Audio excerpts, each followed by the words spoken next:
கிறிஸ்துவுக்குள் மிகவும் பிரியமானவர்களே, இயேசு கிறிஸ்துவின் நாமத்தில் உங்கள் யாவரையும் அன்போடு கூட நான் வாழ்த்துகிறேன். இந்த நாளிலும் தேவன் நம்மோடு கூட இடைப்படுகின்ற ஒரு வார்த்தை லூக்கா 7ஆம் அதிகாரம் 21ஆம் 22ஆம் வசனங்கள்.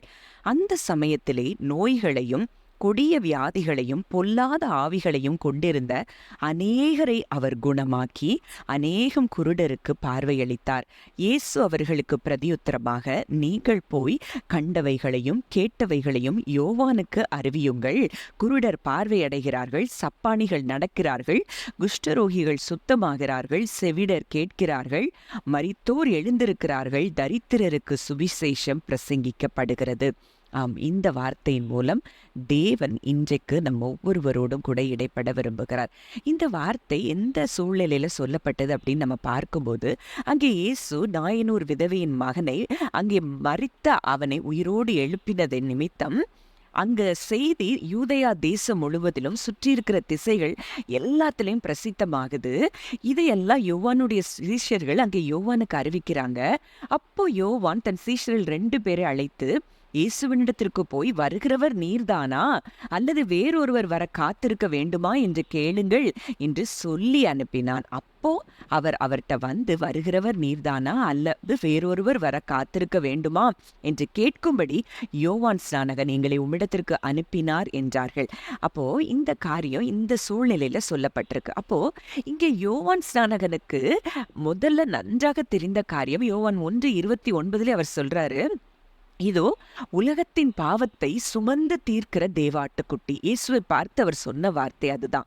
அங்கே அப்போ ஞானஸ்நானம் பெறும்போதும் அவர் சொல்லுகிற ஒரு வார்த்தை, உம்முடைய பாதரட்சியின் வாரை அவிழ்க்கிறதற்கு கூட நான் பாத்திரன் அல்ல அப்படின்னு அங்கே சொல்றத பார்க்கிறோம். அப்படி உறுதியாய் இவர்தான் மேசியா என்று அறிந்திருந்த யோவான் ஸ்நானகனுக்கு அங்கே ஒரு சந்தேகம் வருது, வருகிறவர் நீர்தானா அல்லது வேறொருவர் வர காத்திருக்க வேண்டுமா அப்படின்னு சொல்லி. ஒருவேளை நான் நினைக்கிறேன், அந்த சமயத்துல யோவான் ஸ்நானகன் அங்கே ஏரோது நிமித்தமாக அங்க சிறைச்சாலையில் அடைக்கப்பட்டிருந்தது நம்ம அறிந்திருக்கிறோம். அப்போ மேசியா அப்படிங்கிறவர் அநீதிகளை எல்லாம் ஒருவேளை தட்டி கேட்கிறவராய்தான் இருப்பார். ஆனா இங்க இவர் அப்படி எதுவுமே செய்யலையே. அப்போ இவர் தான் உண்மையான மேசியாவாங்கிறது ஒருவேளை யோவான் ஸ்நானகனுக்கு சந்தேகமாய் இருந்திருக்க கூடும். அதனாலதான் அவர் அப்படி ஒரு கேள்வியை தன் சீஷர்கள் மூலம் இயேசுவினிடத்திற்கு கேட்கும்படி அனுப்புகிறார். அப்போ இயேசு சொல்றாரு, இயேசு செய்த காரியங்களை அங்க நம்ம பார்க்கும்போது, நோய்களையும் கொடிய வியாதிகளையும் பொல்லாத ஆவிகளையும் கொண்டிருந்த அநேகரை அவர் குணமாக்கி அநேகம் குருடருக்கு பார்வையளிக்கிறார். அப்போ அங்க நடக்கிற காரியங்கள், கொடிய வியாதி பொல்லாத ஆவிகள் பிடித்தவர்களை அவர் விடுவிக்கிறதையும், நீங்க போய் நீங்க கண்டதையும் கேட்டதையும் யோவானுக்கு சொல்லுங்க. குருடர் பார்வையடைகிறார்கள், சப்பாணிகள் நடக்கிறார்கள், குஷ்டரோகிகள் சுத்தமாகிறார்கள், செவிடர் கேட்கிறார்கள், மரித்தோர் எழுந்திருக்கிறார்கள், தரித்திரருக்கு சுவிசேஷம் பிரசங்கிக்கப்படுகிறது. அப்போ ராஜ்யம் இங்கே பூமியில ஸ்தாபிக்கப்படணும்னா இத்தனை காரியங்கள் அங்கே நடந்திருக்க வேண்டும். அப்போ இன்றைக்கு இந்த காரியங்கள் எல்லாம் பழைய ஏற்பாட்டின் தீர்க்க தரிசனங்களாக இங்க சொல்லப்பட்டிருக்கிறத நம்ம பார்க்கிறோம்.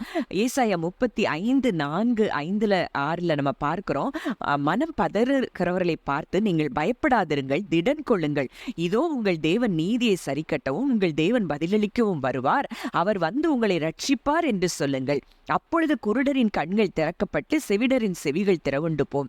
அப்பொழுது முடவன் மானை போல் குதிப்பான், ஊமையன் நாவும் கெம்பீரிக்கும், வனாந்திரத்திலே தண்ணீர்களும் கடுவெளியிலே ஆறுகளும் பாய்ந்தோடும். இதெல்லாம் இயேசுவை குறித்து முன் சொல்லப்பட்ட தீர்க்க தரிசனங்கள். ஏசாயா 61:1 சொல்லப்பட்டிருக்கிற ஒரு வார்த்தை, கர்த்தராகிய தேவனுடைய ஆவியானவர் என்மேல் இருக்கிறார், சிறுமைப்பட்டவர்களுக்கு சுவிசேஷத்தை அறிவிக்க கர்த்தர் என்னை அபிஷேகம் பண்ணினார், இருதயம் நொறுங்குண்டவர்களுக்கு காயங்கட்டுதலையும் சிறைப்பட்டவர்களுக்கு விடுதலையையும் கட்டுண்டவர்களுக்கு கட்டவிழ்த்தலையும் கூறும். இந்த வசனங்களின் அடிப்படையில தான் அங்க இயேசு சொல்றாரு, இதெல்லாம் நடக்குதுன்னா இங்க யார் மேசியா, நான் தான் மேசியாங்கிறத அங்க டைரக்டா சொல்லாம இன்டைரக்டா இந்த பழைய ஏற்பாட்டின் தீர்க்க தரிசனத்தின் நிறைவேறுதல்கள் மூலம் யோவானுக்கு அதை சொல்ல வேண்டும் என்று சொல்லி அங்க யோவானுடைய சீஷர்களுக்கு அவர் சொல்லி அனுப்புகிறத நம்ம பார்க்கிறோம்.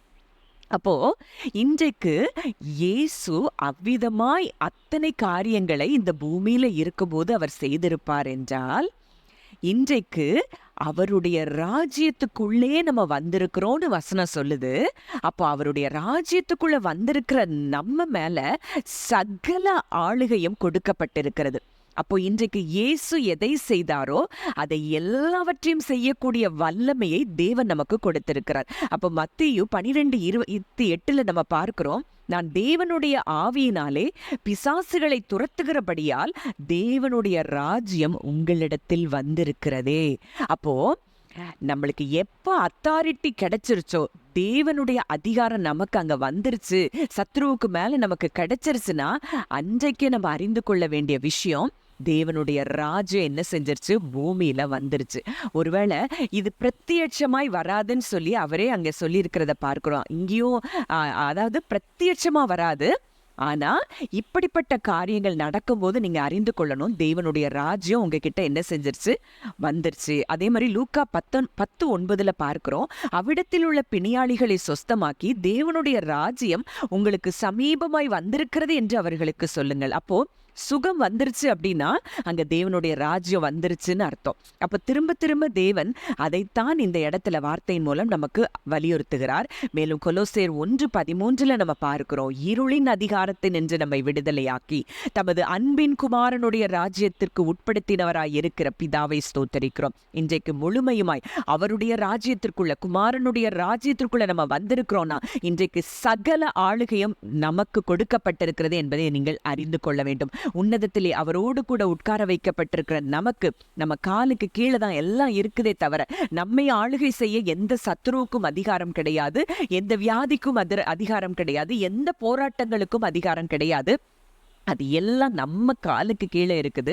நம்ம சொன்னா அந்த சூழ்நிலைகள் என்ன செய்யும், நிச்சயமாய் மாறும். அதை தான் மார்க் 16, 17, 18 இயேசு கிறிஸ்து சொல்லுகிறார், விசுவாசிக்கிறவர்களால் நடக்கும் அடையாளங்கள் ஆவன, என் நாமத்தினாலே பிசாசுகளை துரத்துவார்கள், நவமான பாஷைகளை பேசுவார்கள், சர்ப்பங்களை எடுப்பார்கள், சாவுக்கேதுவான யாதொன்றை குடித்தாலும் அது அவர்களை சேதப்படுத்தாது, வியாதியஸ்தர்கள் மேல் கைகளை வைப்பார்கள், அப்பொழுது அவர்கள் சொஸ்தமாவார்கள் என்றார்.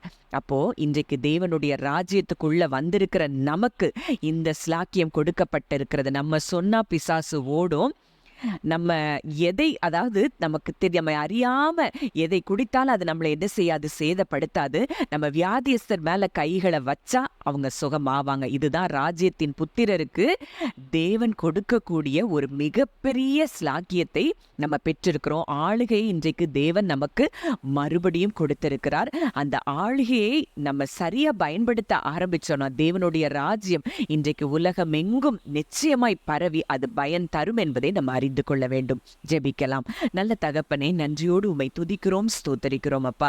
இந்த நாளிலும் கூட எங்களோடு கூட இடைப்பட்ட உம்முடைய வார்த்தையின்படி ஆண்டவரே அப்பா, சுகம் வந்திருக்கிறது என்று அங்க தேவ ராஜ்யம் வந்திருக்கிறது என்பதை நாங்கள் அறிந்திருக்கிறோம்ப்பா. பிசாசுகளை துரத்தும் போதே தேவனுடைய ராஜ்யம் எங்களிடத்தில் வந்திருக்கிறது என்பதை நீங்கள் அறிந்து கொள்ளுங்கள் என்று சொன்ன தகப்பனே, இந்த நாளிலும் அப்பா இதை கேட்கிறவருடைய வாழ்க்கையில ஆண்டவரே எங்க மேல நீங்க ஆளுகையை கொடுத்திருக்கிறபடியினால ஒவ்வொருவருடைய வாழ்க்கைக்கும் விரோதமாய் இருக்கிற எல்லா பலவீனங்கள், சுகவீனங்கள், ஆண்டவரே பண பிரச்சனைகள், பினான்சியல் ஸ்ட்ரகிள்ஸ் எல்லாவற்றையும், எல்லா விதமான ஆண்டவரே போராட்டங்களும் இன்றைக்கு எங்கள் கால்களின் கீழே இருக்கிறபடியினால் அவை எல்லாவற்றையும் இன்றைக்கு நாங்கள் அடக்குகிறோம் அப்பா.